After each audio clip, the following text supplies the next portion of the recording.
if you can begin by telling me when you went to Vietnam and what you were expecting to do there, the first thing that struck you when you arrived. Okay, well, I went to Vietnam in February of 1969. I had been in the service for about 1 year, and I grew up in a small town in Maryland, and the place I was at before Vietnam was a place in Illinois, and you just weren't considered a man unless you had been to Vietnam, and everybody came back with war stories and everything. So when I was assigned to Vietnam, I was sort of glad in a way that I could at least go through it and come back and say that I had been through it. It really never occurred to me about the fact that it was the danger and everything involved. In fact, I put had my baseball gloves and my spikes and everything in my duffel bag, and I was really expecting just to go through it and say that I was there. So when I landed, actually I just wanted to walk off the plane and then get back on and say I was there. But I arrived there, and I just looked. I was just a kid with big eyes, just trying to look at everything I saw. And the first realization was that a war was going on. Is that when we got there, they told me to immediately get out of my suit. I was in a dress suit, and most people were, of course, in their fatigues, but I wanted to look my best. And they told me to get out of my suit and get into fatigues because the place I was going had just been hit, and that I might have to jump out. We might have to bail out on the way. And that I should be suited. And that was my first realization that there was something serious going on. And that night when I stayed in Camaraderie Bay, we were hit. We were hit that night.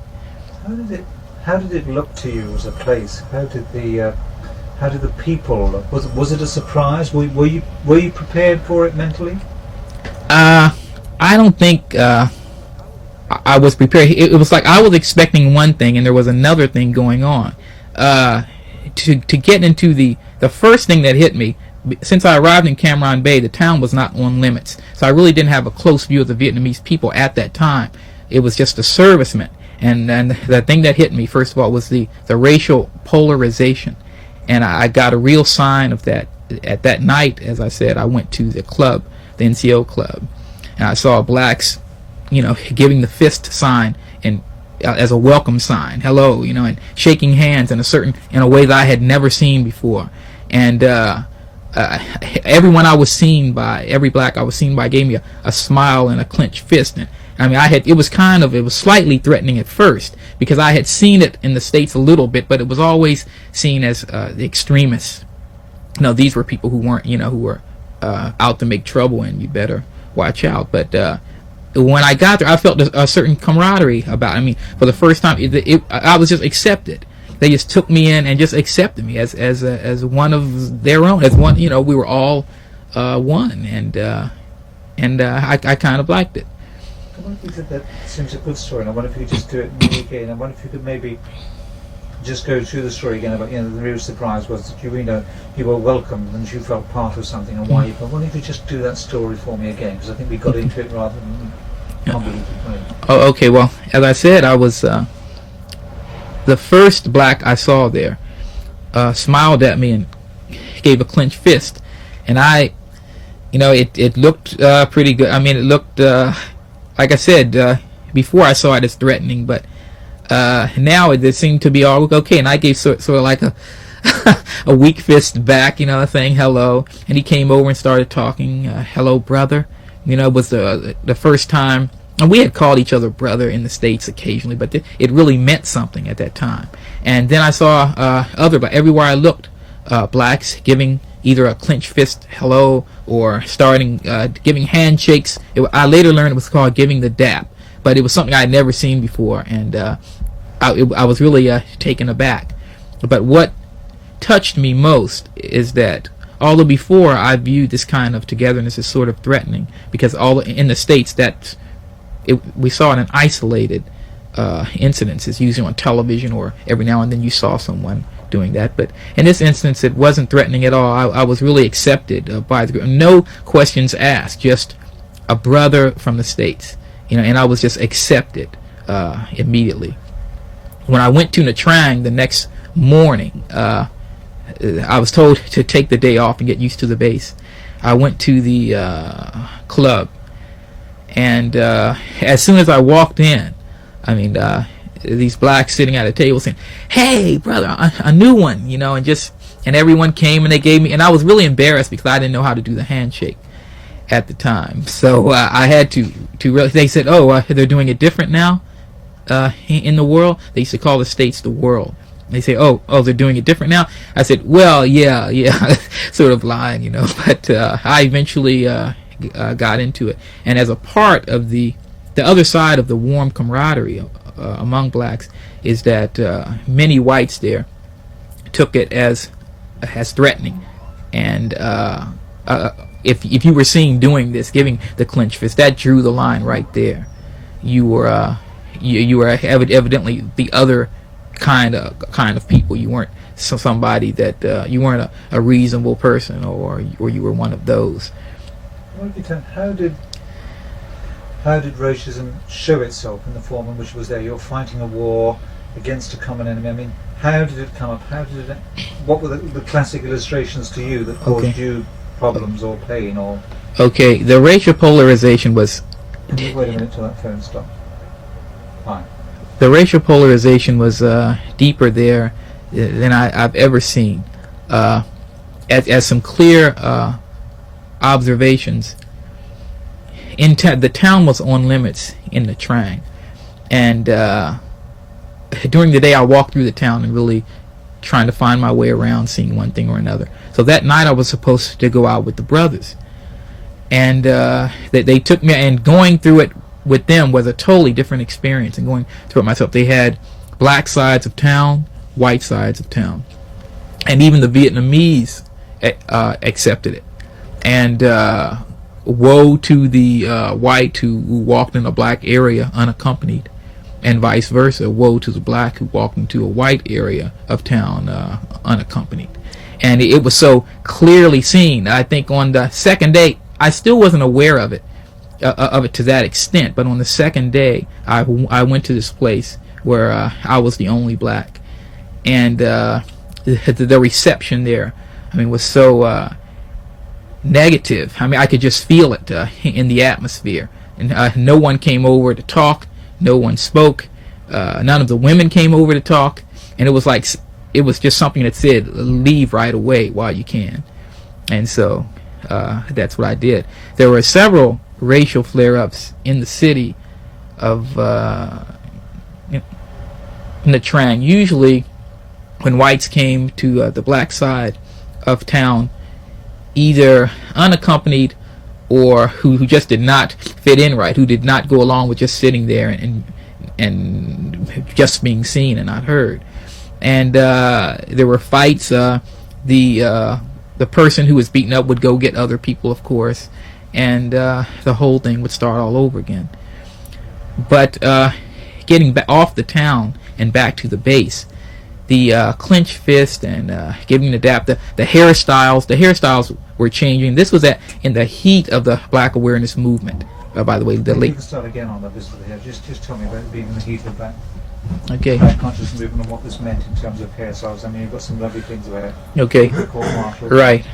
Okay. One thing that came with the Black consciousness movement, the Black Awareness movement, and Black Pride was that blacks started wearing their hair longer, showing the natural texture of their hair.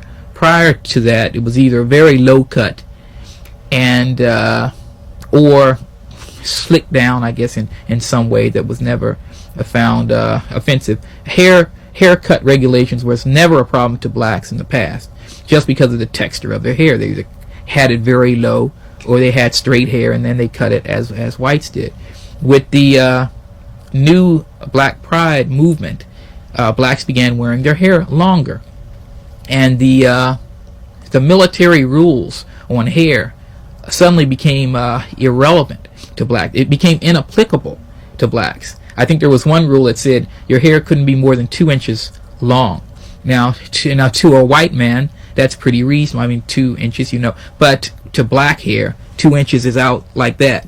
So we saw blacks with hair growing out like that underneath their cap, but they were within regulations, and this just burned people up. I mean, the whites were yelling special treatment. The officers were, every time they saw anything that resembled an Afro haircut, they would try to make the soldier cut it down to a level acceptable to him. Blacks, although most blacks would get it cut, they certainly were not going back to the old style. And this was a cause of the only people who wore their hair in the old way were the older black soldiers who more or less had a stake in the military. Just trying to fill Older black soldiers will get that on probably. Right. Okay. So. Okay. Ralph, from the way you're talking, it almost sounds as though there's a separate war going on. That you're there to fight a war, but the things that are preoccupying many of you is actual sort of life within the service that you're in. Would that be a true thing to say? I mean, how Yes, it would be a true, because one incident comes to mind in that regard. During that time, all black movies were just starting to creep out. I think later they called them blaxploitation films.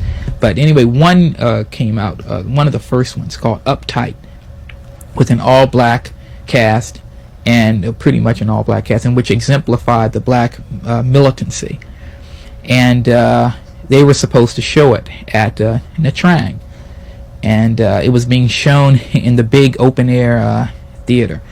And people came from everywhere to see. Blacks came from down out in the hills, the army grunts down from the hills, everywhere, other nearby bases. Everyone was coming to see Uptight. This was the only thing, although we heard about the black experience or what was going on in the States, this was something this was a direct closeness to it. And we were supposed to have it in the open air theater that night, and it was packed. Even whites came. I mean, everybody wanted to see why this was so hot. The military police were driving around the side. I mean, it was just this thing that something was going to happen. Although I didn't. I just wanted to see the movie. And as far as I'm concerned, most blacks just wanted to see the movie too. So it started off with the funeral of Martin Luther King, right? And then it was just about in the first part to get good. And the base commander, or one of his agents, I'm pretty sure it was the base commander, comes driving his Jeep onto the open air theater, right on the end. Kirk gets out of it and says, "This space is now on yellow alert. No movie." Yellow alert meant danger of attack. And so, I mean, he said, "Clear, everyone disperse." And so, I mean, everyone was really angry. The blacks especially. I mean, instead of dispersing, everybody was just gathering around in huddles, very angry, deciding what to do. Everybody was certain that this was a put on. Everybody was certain that this was just concocted so that we could not see the film. And everyone was wondering what to do. Several blacks wanted to just go rioting through the base, just set things aflame and do other people just wanted to beat up white people. And a group of other people, just of which I was in that group, we decided to sit down and write a letter to our congressman describing the whole episode. And one of the first lines in the letter was, "We're fighting two wars over here," and that's why when someone says, "Were you fighting?" it sounds like two wars were going on. That's the first thing that enters my mind. I only had heard rumors of anything happening that night, but at any rate, all that it would have taken was a little push to really start something. Move on to, you have very interesting position in here in which you talk about the sort of political arguments that went on. It seems to almost have been like a baptism of fire for you, for sort of political arguments and principles and validity of the war. I wonder if you can tell me how these arguments came about, how they would develop and what would happen and how heated were they? Could you set the scene for me? Yes. One part of coming to Vietnam, not only for blacks but many young whites, was getting more politicized about the war. We weren't fighting every day, so we had time to reflect we were working hard. We were working about 6 12-hour days a week, and then next Sunday maybe a half a day. And so we had time to sit around and reflect about just what was happening. For blacks, such as myself, it was reading, after reading Malcolm X and Black History, Martin Luther King, and other more black militant, Elridge Cleaver, etc., it naturally led into political reading. And I read Dr. Spock on Vietnam. There was anti-war literature in Vietnam readily available, and readily available to everyone. So it made us more politicized, and we talked about it among ourselves. And so when something was said by our superiors or upper echelon, or even people of our own age, we answered it. We'd say, look, it's America's fault that we're here in the first place. And we would cite certain examples, certain figures, etc., that we're doing these people wrong. We're ruining these people. We shouldn't be over here, etc., etc. When a patriot heard, not that I'm not a patriot, but when a down home patriot heard this, my country, right or wrong, heard this, it led to very furious arguments. And we were not afraid to argue with anybody. I took on anybody. Captains, my superiors, we felt that we had the facts and that we were right and that we were correct, and that as long as we were correct, nothing could happen to us. I guess it was certain naivete of the early movement. I remember a General Walt of the Marines wrote an article for Life magazine, and it was entitled "When War Comes." No, it was entitled "When Discipline Erodes, Men Die Needlessly." And I wrote an answer to it: "When war comes, men die needlessly." Naturally, life, I guess, took mercy on me, thank heaven, and did not print the article. But it was kind of an answer to him, a reply. It wasn't the discipline in the military that were making men die. It was the Vietnam War that was making men die. How did this affect? I mean, you are there to fight a war. Mm-hmm. How are you able to fight a war when, from what you say, there is really a considerable groundswell and argument that things are wrong? I mean, this seems seems an immense contradiction in the way in which one thinks armies fight and morale and everything else. Can you talk to me about that? What did that do to your fighting spirit, for want of a better word? Well, men, people who felt that way, or like I did, they say people who felt against the war. Right. People who were anti-war and indoctrinated, I guess. They compromised with themselves in various ways. They came to grips with it in various ways. Some people would say, well, by being here, I'm doing more than being in jail. At least I can be here and see it, and I can go back and tell it. Other people would say, well, I'm just following orders, and no one can call me an Uncle Tom, or no one can call me a sellout, because I'm a soldier, and I was ordered to come here and do a job, and I'm doing a job. And I'm not doing this job forever. I'm in a contract. Other people would say, yes, other people would say, well, what am I doing here? It would be a contradiction. I'm not going to do anything else. Or I'm going to do everything I can to subvert it. I'll work slow. Or I won't do things that I think are wrong. It was those people, of course, that got in the most trouble. But it varied. People's reactions varied. Everybody came to grips with it somehow, much like Vietnam veterans even today are trying to come to grips with being there. How did you come to grips with it yourself? How did you personally feel? And how did you act?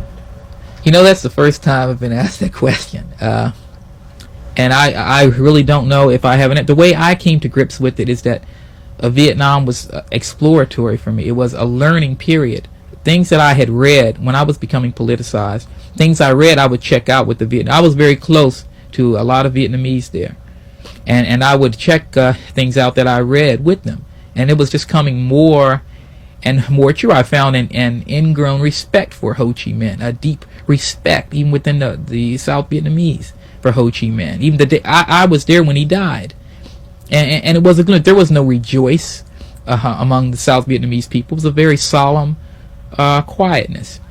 So I use the time in Vietnam as I guess exploratory. Why was I there? I guess even before I left, I think I was anti-war, but as I said, I wanted to see it. I wanted to say that I had been there, and boy, was I sorry sometimes after I was there. But I just wanted to say that I was there. I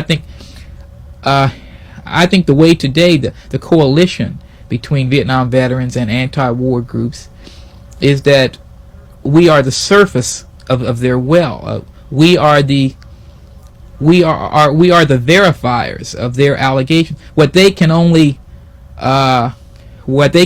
speculate, we can verify. And so That's good.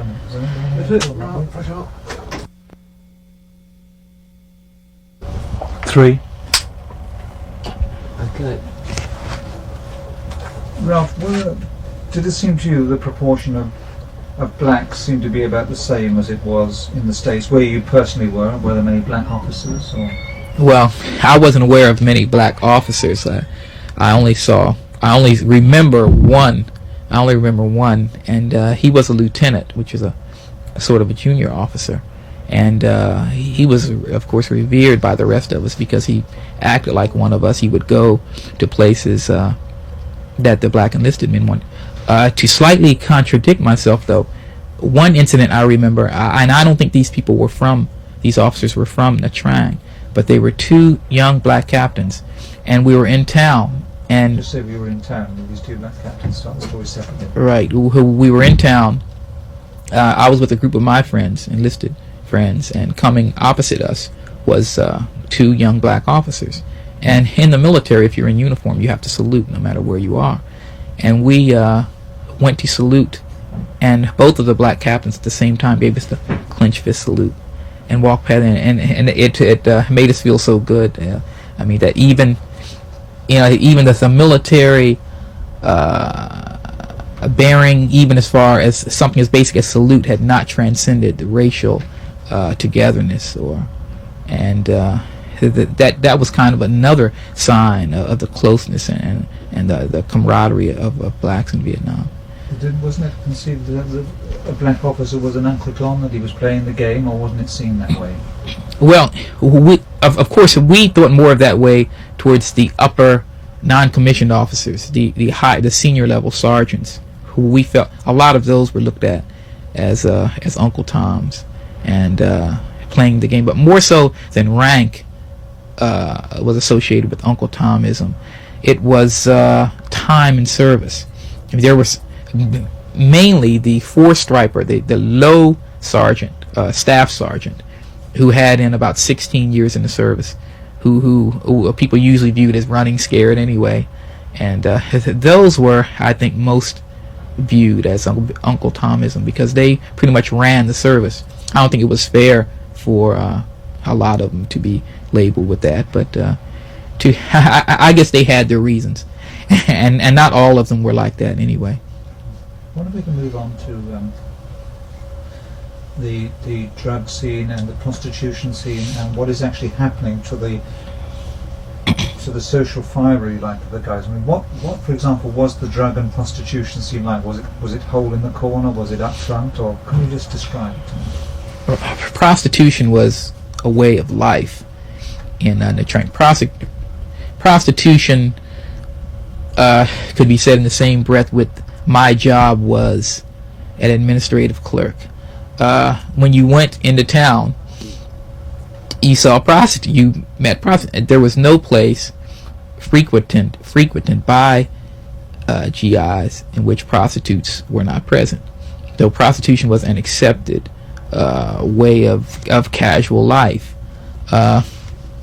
One thing different, though, prostitutes there than prostitutes in America is that guys had girlfriends who were prostitutes, although the girl may have worked all day doing her job as prostitute. When she went home, much like a housewife, to her man who was staying there. An unfortunate result was the babies, of course, that were left behind. And the emotional hand. It was very hard to marry a Vietnamese woman and bring her back to the States. Made purposely hard, I guess. But I knew several couples who would have gotten married if they could have, and were not able to. As far as drugs, drugs was also a way of life. Drugs can be said in the same breath also as my job was such and such. I saw characters change, the whole character change. I was a country boy from Frederick, Maryland. Okay, now if there were, could you say again? It was a door, son. I was a country boy. I was a country boy from Frederick, Maryland. Once more. I was a country boy from Frederick, Maryland. There were still ingrained to American values and traditions. There were other people, many other people, just like myself from other parts. Although I came through it all right, as far as the drug scene, there are others who did not, in the same predicament as I was, who in a year just changed so dramatically in their outlook on life, and are probably still ruined because of the drug situation. There, the easiness of your. How come? I mean, was it because overall the military was willing to turn a blind eye? Was it because it was available so cheap? Was it because it was just spare time, or what? How did it come about? Drugs were available cheaply. In fact, the first time, I don't know if I should tell this story, my first day when I went into town, and I got in this Vespa. They had to have these little taxis that they call Vespa, these three-wheel jobs in which it starts like a lawnmower. I got in, and the first thing the guy asked me, did I want a girl? I said, no, I'd like to see the town first. And he said, would you like, and he held up this big pack of what I assumed was marijuana. Now I know it was marijuana. At the time, I just assumed it. And it was something like $10. I guess what now would be, hundreds of dollars, and even then in the States with a high amount. But it was available. If I wanted it, it was available. I could either have drugs, or I could have a girl, or I could go to any part of town I wanted to. Now, let's say you can turn down a girl, or you can turn down going to a bar. Whatever the taxi driver said, offered you, you couldn't turn down every one. It was something he said that you were going to want. And so that was one availability. It was available everywhere. And the military couldn't clamp down on it too much. If they did, the arrest would be, and it would take too much man hours, too many man hours. And I don't guess it was a crime in which they would want to pursue.